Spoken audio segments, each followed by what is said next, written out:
There's an amazing charitable event being held at the Pine Lakes International Country Club, otherwise known as the Granddaddy. We'll tell you all about it coming up next on Carolina People.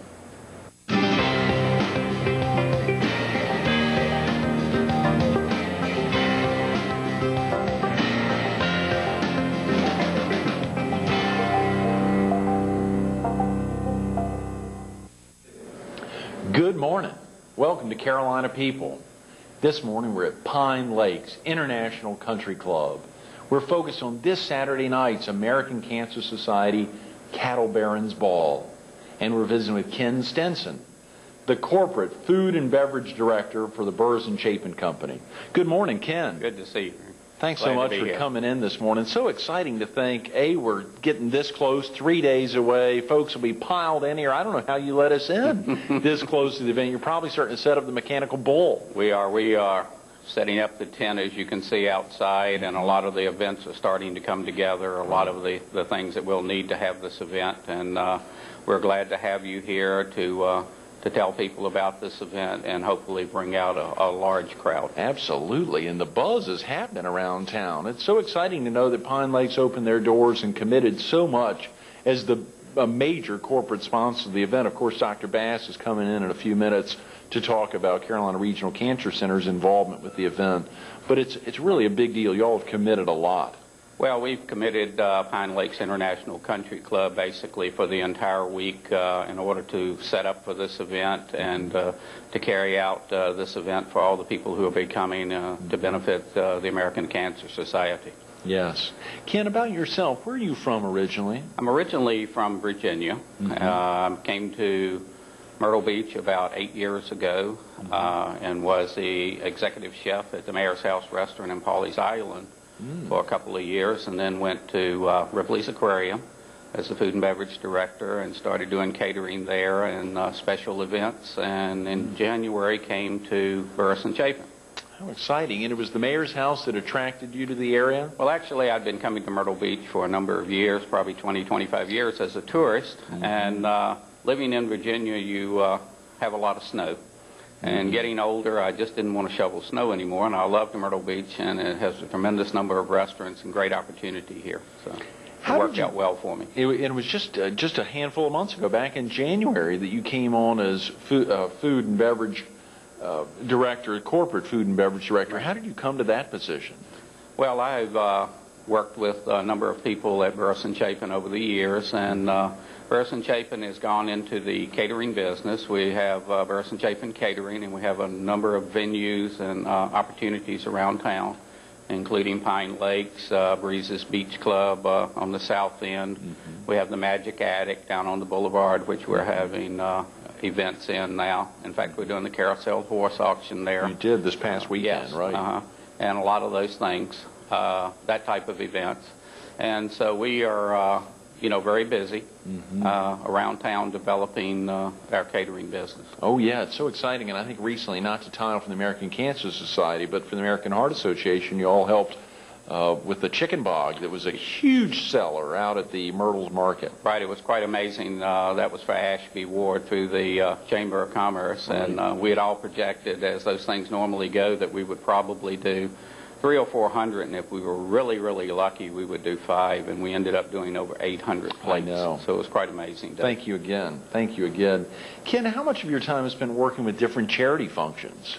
Probably about 5 or 10% of our time is spent with charity functions with the Cancer Society and the Heart Association and Care Team and Junior Achievement and a lot of other fundraising and charitable opportunities around town. Yes. Ken, one of the big things is just responding to all the requests that you must get as the corporate director of food and beverage. Well, we have a public relations director, Pat Dowling, who kind of works with a number of people in town and organizations, and he kind of directs the people through the corporate structure to get them to us, and we see what we can do to help them.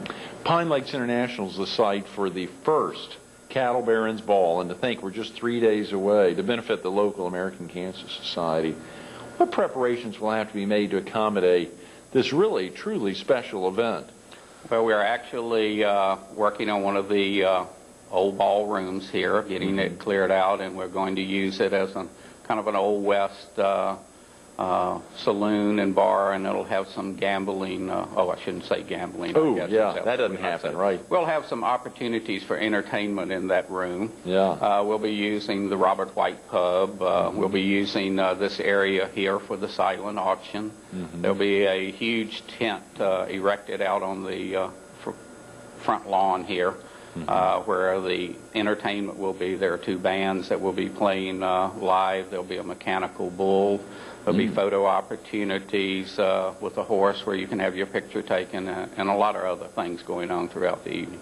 What's that like? Has the mechanical bull arrived yet? It should be here this afternoon. I'm kind of interested to see that myself, but apparently they have the ability to slow it down or speed it up based on your age or riding ability, I guess. Yeah. Ken, are you going to give it a ride before? I'm going to give it a try. Yeah. But I may do it before the crowd gets Exactly. That's right. If you're going to break your back, do it early on. Yeah.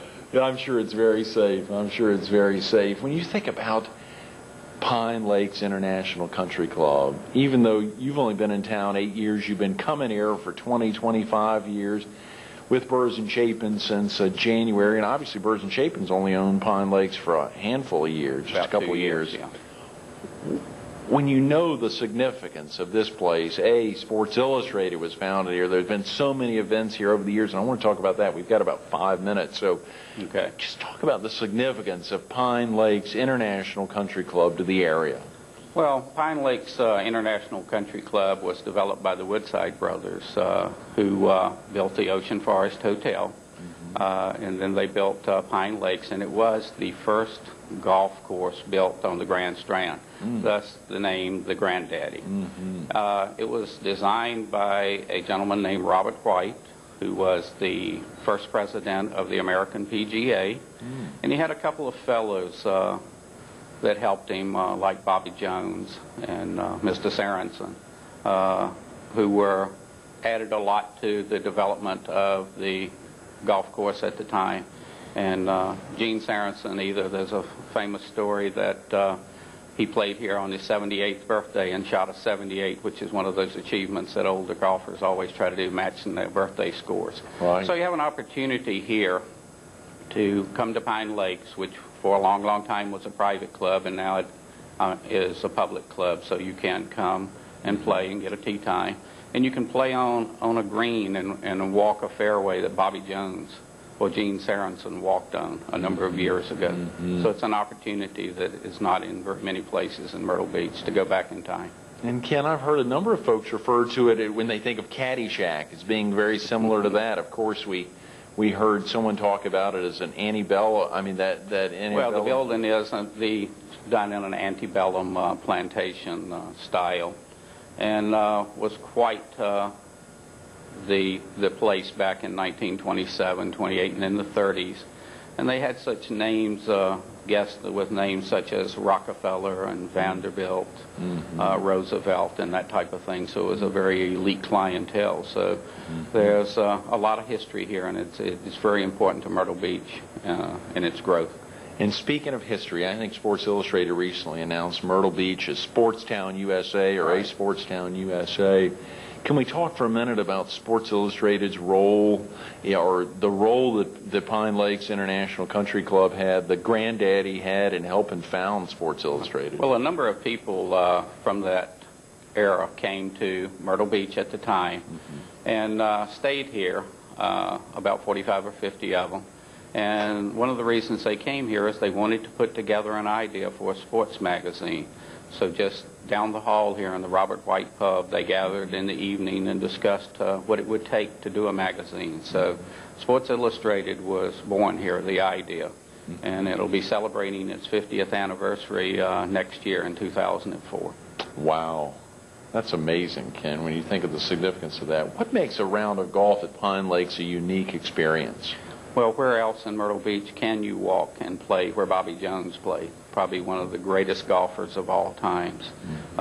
You can play some of the same greens that were here 75 years ago. So it's an opportunity to walk fairways and to play a golf course that great names in golf have played. and it carries you back. It has a lot of Scottish history and design, and it's quite a unique experience in the golf world. Great. Ken, you've got a minute to share with the viewers about what will be on the menu this Saturday night for the amazing Cattle Barons Ball. Well, we're going to have a lot of food that you'll be able to walk around, hors d'oeuvre type food that you'll be able to walk around and eat and enjoy the evening.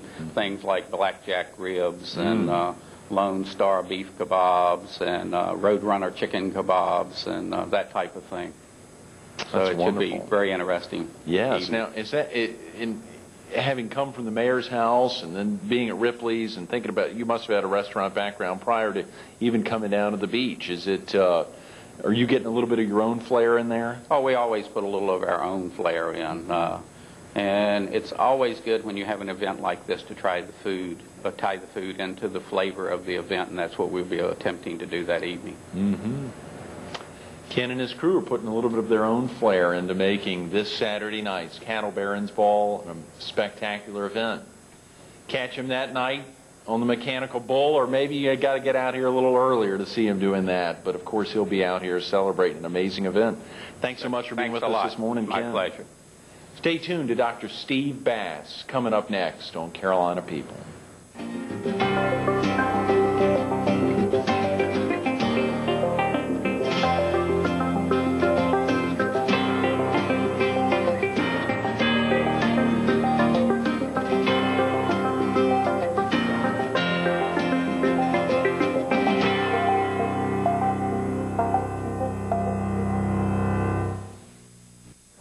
Good morning. Welcome back to Carolina People. This morning we're at Pine Lakes International Country Club.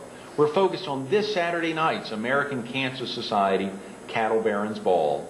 And we're visiting with Dr. Steve Bass, a cancer specialist and a board-certified radiation oncologist, and the president and chairman of the board of the Carolina Regional Cancer Center. Good morning, Dr. Bass. Good morning, Greg. Thanks so much for being with us this morning. It's so exciting to think we're just 4 days away from an amazing event of which y'all are a major sponsor. Thank you so much for committing. Well, it's my pleasure to be here, number one, and certainly it's my pleasure to participate and announce our sponsorship of the Cattle Barons Ball. We see the potential through this event and the subsequent American Cancer Society programs that it will fund to deliver aid and assistance to our cancer patients that we do everything we can for, but we can't do everything for, unfortunately. But we think this will definitely directly expand our horizons. And one of the really exciting things I think Michelle Winstead talked about yesterday, y'all's financial commitment is particularly earmarked to serve on a road to recovery. That was an especially important agreement we were able to reach with the American Cancer Society. I want to say, were very understanding and cooperative in addressing our concern, and that was addressing essentially a very basic seminal need that I have seen in our cancer patients. We see 500 to 600 cancer patients yearly at Carolina Regional Cancer Center. I've been there at the location at 4708 Oleander Drive for 15 years, and this has been a problem day one, and it's a problem today. Our attempts to address this particular problem have been largely unsuccessful and very frustrating. It's a simple issue. It's transportation. Again, we're radiation oncologists at Carolina Regional Cancer Center. We deliver radiation treatment in efforts to cure cancer, and it's quite effective. We will cure, on an overall basis, we'll cure 60 to 70% of all patients that we treat. And that's a particularly impressive number when you consider that some patients that we see are not, we don't have a realistic cure as a realistic goal, but rather palliation. which is no less important than cure, relieving pain, relieving obstruction, relieving breathing or shortness of breath, other serious conditions that drastically limit a person's quality of life. We can do that, and we work every day towards providing those functions, right. Curing, relieving symptomatology. We have excellent board-certified radiation oncologists. We have a staff, an outstanding staff, an outstanding facility. But radiation treatment, as a general rule and with rare exception, is a matter of going through a course, a treatment course that consists of a daily treatment that only lasts 4 or 5 minutes. You lay on a table for 4 or 5 minutes. Nothing touches you. You don't feel anything. Doesn't hurt. Doesn't bother the patient. And typically from corridor to corridor, in to out, the patient's going to spend 15 minutes a day with us, wow. Monday through Friday. But that can extend for 5, 6, 7, even 8 or 9 weeks, dependent upon the necessary amount of radiation in order to provide the patient with the best possible treatment. So therefore, quite obviously, that leads you into a lot of transportation. And what we have seen again and continue to see is our problems in that area. Many of our patients don't have vehicles, don't have access to vehicles. Some of them can't drive, right. Don't have people to drive them. Absolutely, it's so important. And that's exactly what the Road to Recovery provides, is transportation. And we have searched long and hard for a mechanism by which to help our patients receive transportation, right. So we can help them. We can't help them if they're not there. Absolutely. Let's talk real quick about Carolina Regional Cancer Center. You said you've been there 15 years. How long has it been in existence? We're approaching 25 years. Great. Yeah. That's fantastic. And it's always been in Myrtle Beach. Always been in Myrtle Beach at the present location, 4708 Oleander Drive. Actually, it was a bit before my time. It was started originally as a satellite by the chairman of radiation oncology at the medical university. And they tell me at the time the original facility was built. It was Oleander Drive was a dirt road. We know it's a quite developed area. Yeah. At this point, we've made a great effort and continue to make a great effort and a commitment. Our commitment starts with what we can deliver for our patients, and what we want and are committed to delivering is the best quality cancer care a patient can possibly receive. And to do so, we obtain and utilize the best possible treatment equipment, the best possible support in terms of our computerized treatment planning systems, physicists, and obviously physicians overseeing and directing the whole treatment process. But we really don't leave a stone unturned in that respect. And you all recently changed the name of the facility. And we changed the name and also significantly remodeled or rebuilt, if you will, the structure, the original facility to, among other things, accommodate a new treatment machine. It is, again, a radiation treatment machine called a linear accelerator, which all modern radiation treatment is delivered by. Right. This particular machine, and now both of our machines, have the capability to deliver what are called intensity modulated radiation treatments. Wow, that sounds like it's Martian talk. Yeah, it's linear accelerator, that sounds like a spaceship. Well, linear accelerators were probably the biggest advance in our field, and the linear accelerators technology was developed in the 60s.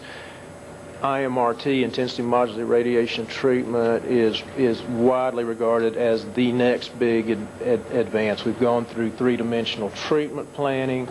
We've gone through conformal treatment. All of these have been significant steps forward, but our largest, this amounts to a leap forward.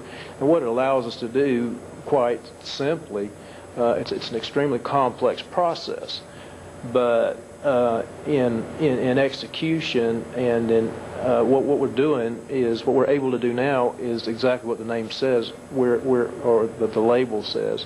We're able to modulate the intensity of the radiation beam. In other words, so important. We can make the radiation dose and go to the tissues, the unhealthy cancerous tissues that need a high radiation dose. We want those tissues to go away.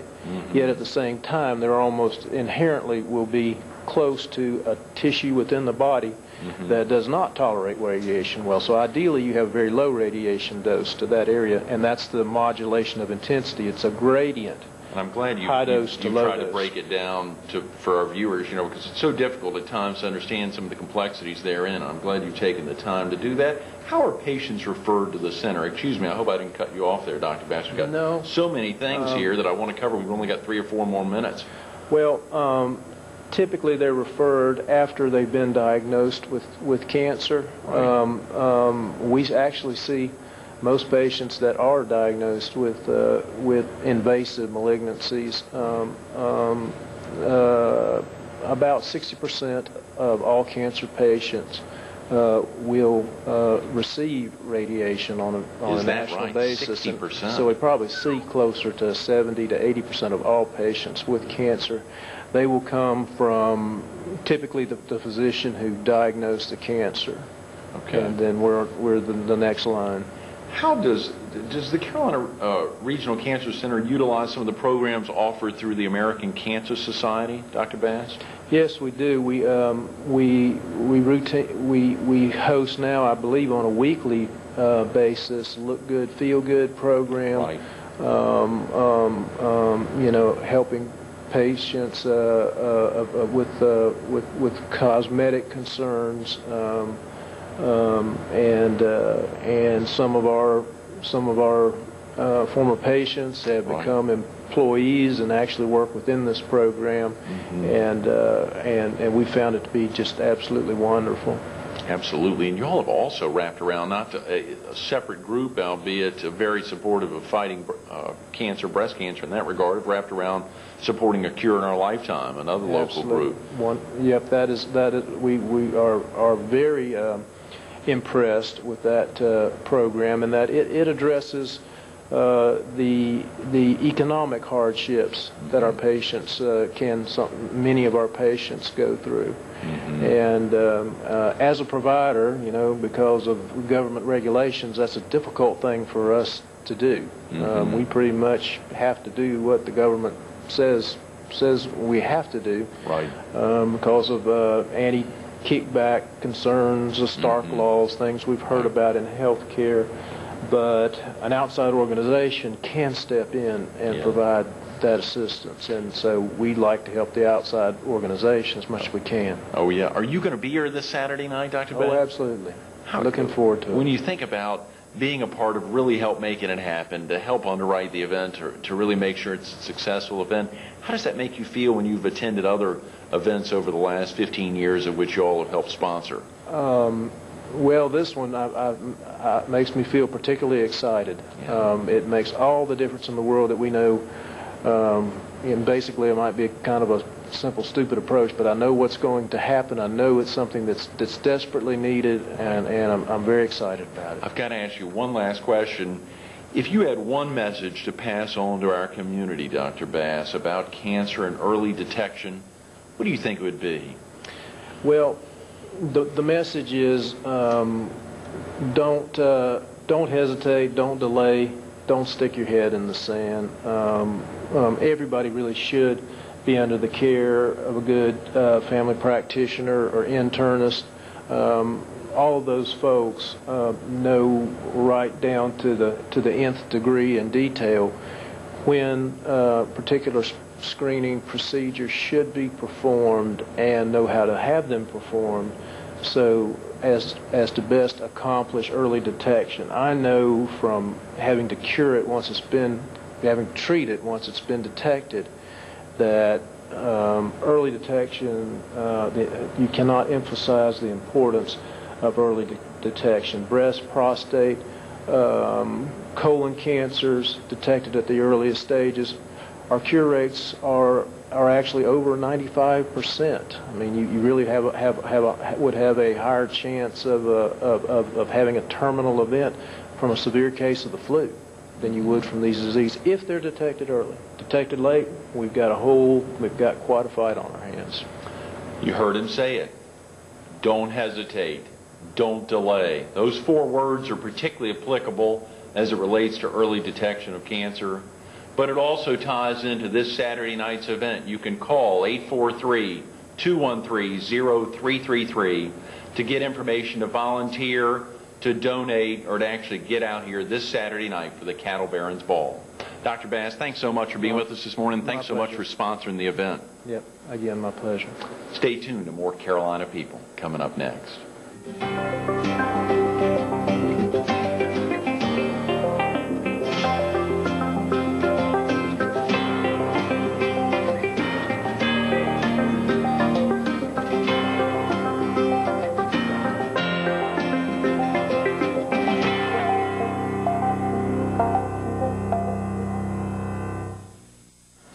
We want to thank Ken Stinson of Burroughs and Chapin and Dr. Steve Bass of the Carolina Regional Cancer Center for helping to work so hard to fight cancer and make today's Carolina people so special.